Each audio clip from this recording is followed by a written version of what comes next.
Imagine yourself standing in an elevator which is moving with an upward acceleration of 2 meter per second square. A cone is dropped from rest from the roof of the elevator relative to you. The roof to floor height जो दी है वो आपको 1.5 metre दी है, और find the velocity of coin relative to you, मतलब elevator के respect में ही वेलोसिटी आपसे पूछ रहे हैं जब वो बेस को हिट करेगा। ठीक, तो इससे कुछ मिलता जुलता क्वेश्चन हमने किया, उसमें भी एक एलिवेटर था बट उसमें टाइम पूछा गया था, इसमें वेलोसिटी पूछ रहे हैं एलिवेटर के रिस्पेक्ट में। तो सिर्फ फ़र्क इतना पड़ेगा क्योंकि एलिवेटर ऊपर की तरफ एस्लेट कर रहा है 2 मीटर पर सेकंड स्क्वायर से, तो इसके अंदर जो इफेक्टिव ग्रेविटी होगी वो 12 मीटर पर सेकंड स्क्वायर हो जाएगी, और एलिवेटर के रिस्पेक्ट में ही पूछा गया है तो कोई दिक्कत नहीं है। फाइनल जो वेलोसिटी होगी वो √2gh आ जाएगी। हिटिंग की वेलोसिटी v होगी, वो होगी √2gh। g की वैल्यू हम डालेंगे 12 और हाइट है आपकी 1.5 मीटर, तो ये बनेगा 36, यानी 6 मीटर पर सेकंड से वो एलिवेटर की सरफेस को हिट करेगा with respect to elevator, B part.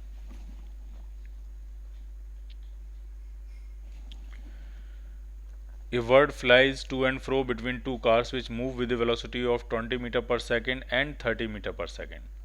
If the velocity of bird is 10 meter per second and the initial distance of separation between them is 2 kilometers, then find the total distance covered by the bird till the cars meet. ठीक है, एक bird है वो to and fro move कर रही है। ठीक है, तो कुछ इस तरह से बनाते हैं।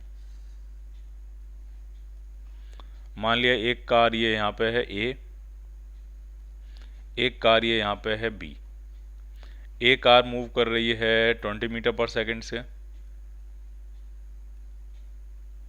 और बी कार मूव कर रही है आपकी 30 मीटर पर सेकंड से, और यहाँ पे एक बर्ड है। ठीक, उसकी जो स्पीड है वो आपको दी है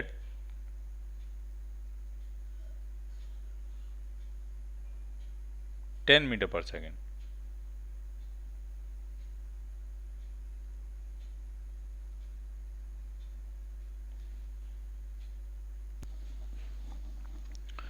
तो इसमें कह रहे हैं कि जब ये दोनों कार मूव कर रही हैं तो जो बर्ड है वो टू एंड फ्रो मूव कर रही है। अब इसमें दिक्कत ये है क्वेश्चन में कि अगर बर्ड की स्पीड 10 मीटर पर सेकंड है तो वो टू एंड फ्रो मूव ही नहीं कर पाएगी। उसकी स्पीड डेफिनेटली जो ए की स्पीड है और जो बी की स्पीड है उन दोनों से ज़्यादा होनी चाहिए, तभी वो ए और बी के बीच में टू एंड फ्रो मोशन कर पाएगी। ए चल रहा है तो बर्ड की स्पीड ज़्यादा होगी तो बर्ड फटाफट उड़ के बी तक पहुँच जाएगी। फिर बर्ड की स्पीड बी से भी ज़्यादा होनी चाहिए तो फटाफट बी से आगे निकल के वो ए को मिल जाएगी, फिर ए से बी, बी से ए से बी, बी से इस तरह से मूव करती हुई चली जाएगी जब तक कि दोनों कार एक दूसरे को कोलाइड नहीं कर देती, मिल नहीं जाती। ठीक, तो उसकी स्पीड डेफिनेटली ए की स्पीड और बी की स्पीड दोनों से ज़्यादा होनी चाहिए। ठीक, तो इस क्वेश्चन को हम मॉडिफाई कर ले रहे हैं। ठीक है, उसकी स्पीड हम 10 की जगह 50 कर ले रहे हैं, 50 मीटर पर सेकेंड। ठीक, क्वेश्चन में भी चेंज कर ले रहे हैं, उसकी जो स्पीड है वो 10 की जगह क्या कर ले रहे हैं हम 50 मीटर पर सेकेंड।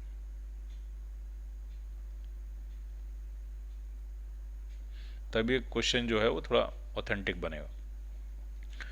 तो ये बर्ड है, बर्ड ए से बी की तरफ जा रही है तो बी आ रही है उधर से तो रास्ते में उसको बी मिलेगी, फिर बी से वापस ए की तरफ, फिर ए से बी, बी की तरफ, बी से ए की तरफ, और इस तरह से आपसे पूछ रहे हैं टोटल कितनी डिस्टेंस ट्रेवल करेगी to and fro total motion में जब तक कि कार मीट नहीं कर जाती। ठीक, तो इसको हम कुछ इस तरह से करेंगे। सबसे पहले हम टाइम फाइंड करेंगे कि कितनी देर में कार मीट कर जाएंगी। तो इनके बीच की जो डिस्टेंस है वो 2 किलोमीटर मतलब 2000 मीटर आपको दी हुई है, और कितना टाइम लगेगा इनको मीट करने के लिए, तो इनकी जो रिलेटिव स्पीड आएगी वो आपकी 50 मीटर पर सेकेंड आ जाएगी, और डिस्टेंस कितनी ट्रैवल करनी है 2000 मीटर, तो जो टाइम मिलेगा वो मिलेगा 2000 अपॉन 50, 40 सेकेंड।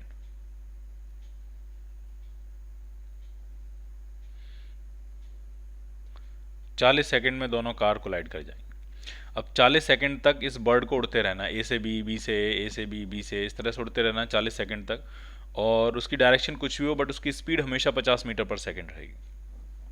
तो जो डिस्टेंस वो ट्रैवल करेगी, distance speed into time, speed उसकी हमेशा कितनी है 50 मीटर पर सेकंड, और 40 सेकंड तक उसको उड़ते रहना है जब तक कि दोनों कार्स कोलाइड नहीं कर जाती हैं।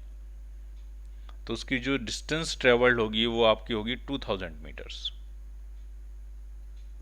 सो the answer will be A part. Question में ये भी पूछ सकते थे कि उसने डिस्प्लेसमेंट कितना हुआ होगा, तो फाइनली बर्ड उसी पॉइंट पे होगी जिस पॉइंट पे ये दोनों कार्स जो हैं वो कोलाइड करेंगी। तो किस पॉइंट पे कोलाइड करेंगे उसमें ये डिस्टेंस कितनी होगी, ये वाली जो गैप है यही उसका बर्ड का क्या बन जाएगा, डिस्प्लेसमेंट। तो 40 सेकंड तक मोशन चलता रहेगा और 40 सेकंड में ए जो है वो चल रहा है आपका 20 मीटर पर सेकंड से, तो कहाँ पे मीट करेगा, तो वो होगा 800 मीटर, 20 × 40, तो 800 मीटर डिस्टेंस पे ए जो है वो मीट करेगी। और स्टार्टिंग में जो बर्ड है वो ए के ऊपर ही है और बाद में यहाँ पे ये वो पोजीशन होगी जहाँ पे ए और बी आपस में कोलाइड कर जाएंगे, तो जो बर्ड का डिस्प्लेसमेंट होगा वो होगा 800 मीटर्स।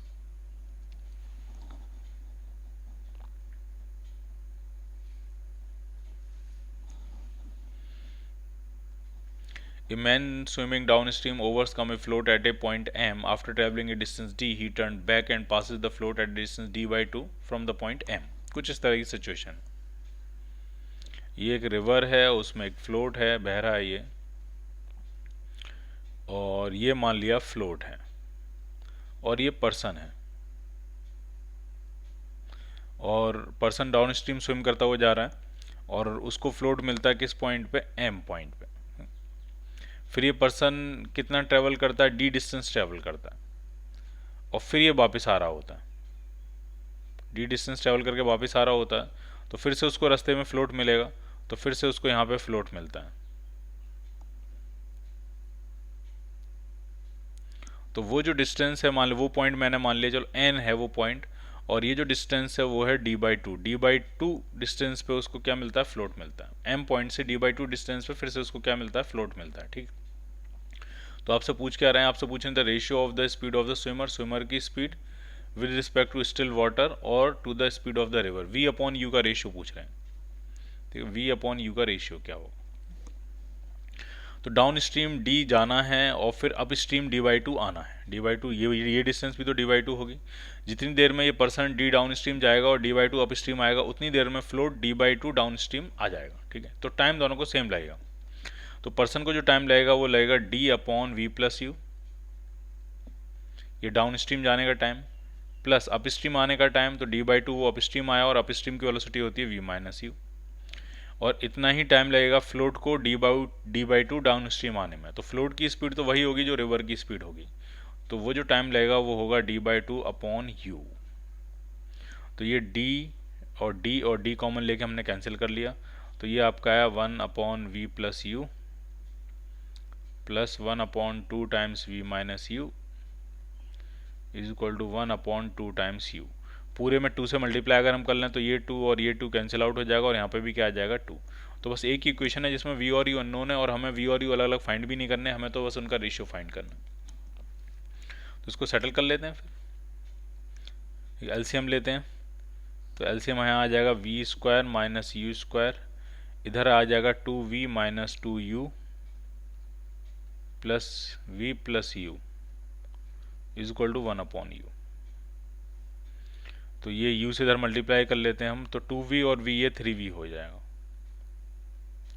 माइनस u और u से हमने यहाँ पे आके मल्टीप्लाई कर लिया, इज इक्वल टू कितना हो जाएगा, ये v² minus u²।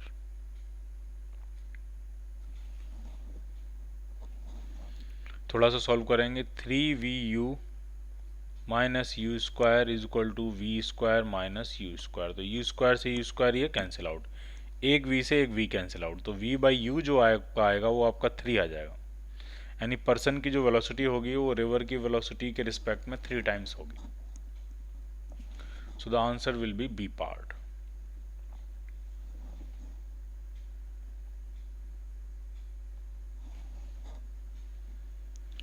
It takes 1 minute for a passenger standing on an escalator to reach the top. If the escalator does not move, it takes him 3 minutes to walk up.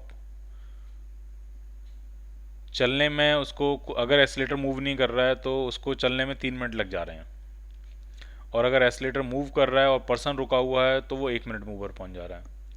और अब ये पूछ रहे हैं how long will it take for a person to arrive at the top if he walks up with a moving escalator. अगर वो escalator भी move कर रहा है, उसके ऊपर खुद भी चल रहा है, वो थोड़ा जल्दी में है, एस्केलेटर भी मूव कर रहा है, उस पर चल भी रहा है, तो कितने सेकंड्स में, कितने मिनट में ऊपर पहुंच जाएगा, ये आपसे पूछ रहे हैं।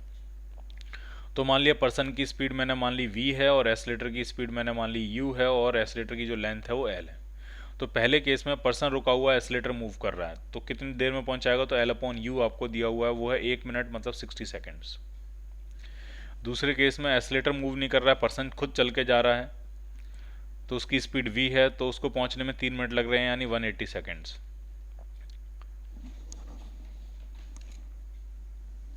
अब दोनों ही मूव कर रहे हैं एक ही डायरेक्शन में, मान लिया moving up and escalator is also moving up, तो उसको जो टाइम लगेगा वो L/V+U हो जाएगा। ये टाइम पूछ रहे हैं कितना होगा, तो सॉल्व कर लेते हैं। v की वैल्यू यहाँ से डालेंगे तो v कितना आ जाएगा L/180, और u की वैल्यू डालेंगे तो कितना आ जाएगा, तो L/60, L कैंसिल आउट हो जाएगा, LCM यहाँ पे 180 आ जाएगा, और ये आपका आएगा 1+3, so the time is equal to 180/4, 45 second, 45 second में वो पहुंच जाएगा। चलते हुए एस्केलेटर पर अगर खुद भी चलेगा तो कितने सेकंड में पहुंच जाएगा वो, 45 सेकेंड्स।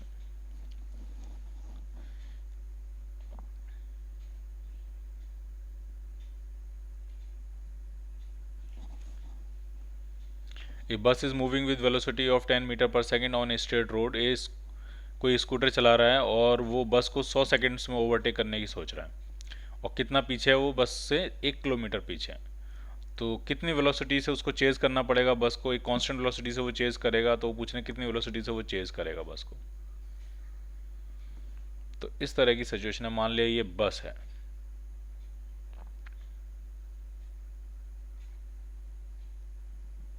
कितनी वेलोसिटी से मूव कर रही है, 10 मीटर पर सेकेंड से, और ये मान लिया स्कूटर कितना पीछे है उससे, 1 किलोमीटर यानी 1000 मीटर पीछे है, और कितनी देर में उसको बस को पकड़ लेना है, ओवरटेक कर देना है बस को 100 सेकेंड्स में। तो ये पूछ रहे हैं उसकी वेलोसिटी क्या होगी। तो बहुत ही सिंपल है, 100 सेकेंड्स में टी टाइम में अगर ओवरटेक करना है तो टी टाइम में स्कूटर जो डिस्टेंस ट्रेवल करेगा वो होनी चाहिए 1000 मीटर ट्रेवल तो करेगा ही करेगा, प्लस 100 सेकेंड में जो बस ने डिस्टेंस ट्रेवल करी होगी वो भी ट्रेवल करेगा। तो v/100, स्कूटर ने जो डिस्टेंस ट्रेवल करी वो किसके बराबर होगी, तो 1000 मीटर तो होगी, प्लस 10 × 100 यानी 2000 मीटर टोटल डिस्टेंस ट्रेवल करेगा। तो उसकी जो स्पीड होनी चाहिए वो होनी चाहिए 20 metre per second. D part.